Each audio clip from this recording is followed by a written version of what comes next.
Dati ay nag-iigib kami, ngayon hindi na kasi may ginagamit na namin yung Jetmatic dito sa aming bahay. Ngayon Jetmatic na ang nag-aakyat ng tubig dito sa aming tangke.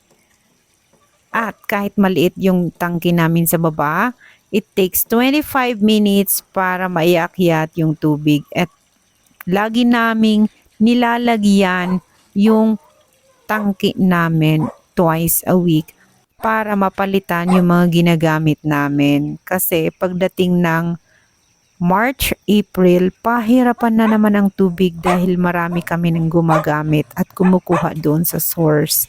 Dadami na ang mag-iigib doon. So habang wala pang nag-iigib, maglalagay lang muna kami.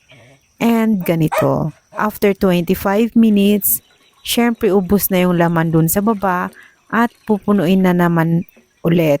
Bukas, maglalagay naman ulit tayo, di ba? Yan, parang gasolina, no? Ayan. So, papatayin na natin doon sa main switch ng Jetmatic yung ating makina sa baba. Ayan.